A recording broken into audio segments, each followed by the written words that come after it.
Maintenant, dans le texte de la commission, les articles du projet de loi ratifiant l'ordonnance numéro 2017-644 du 27 avril 2017 relative à l'adaptation des dispositions législatives relatives au fonctionnement des ordres des professions de santé. Je prends la liste des inscrits sur l'article 1er et la parole est à Jean-Hugues Ratnon.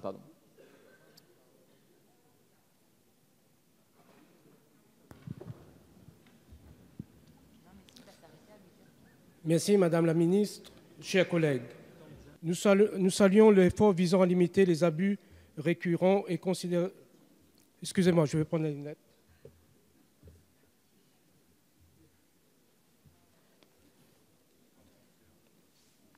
On remet votre compteur à zéro. Merci, c'est bon. Merci beaucoup, Monsieur le Président. Madame la Ministre, chers collègues, nous saluons l'effort visant à limiter les abus récurrents et considérables commis par les ordres des professions de santé. Dans le cas le plus récent, autour des cadeaux fastueux et des indemnités mirobolantes des membres du Conseil de l'ordre des chirurgiens dentistes, ne pouvait que soulever l'indignation de nos cotisants et de nos concitoyens. Il est regrettable qu'il ait fallu attendre un rapport de la Cour des comptes après des années de gabegie pour qu'une procédure judiciaire soit engagée en avril dernier. Cela tient à l'opacité de la gestion de ces organismes et au manque de transparence qui les caractérise.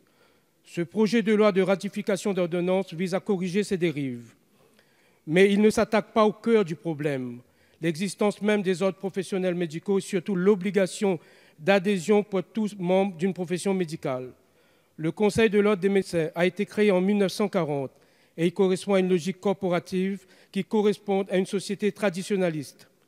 L'imposition progressive par la loi de cette logique à toutes les professions de santé est anti-républicaine.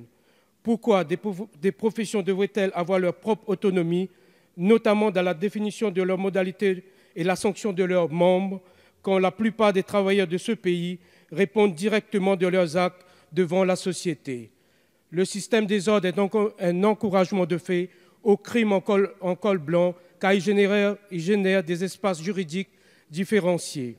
En outre, il offre à des professions des ressources de lobbying que les autres n'ont pas, et on ne voit pas au nom de quoi on devrait accepter un tel déséquilibre. Il est d'ailleurs surprenant qu'une loi de modernisation et un gouvernement qui ne jure qu'au nom du renouveau conserve et cautionne des instances aussi archaïques. On peut aussi s'étonner qu'au moment où la majorité présidentielle réclame aux salariés de ce pays toujours plus de souplesse et l'affaiblissement de leurs instances de représentation, elle permet aux médecins et aux dentistes de conserver des structures rigides, conservatrices et corporatistes.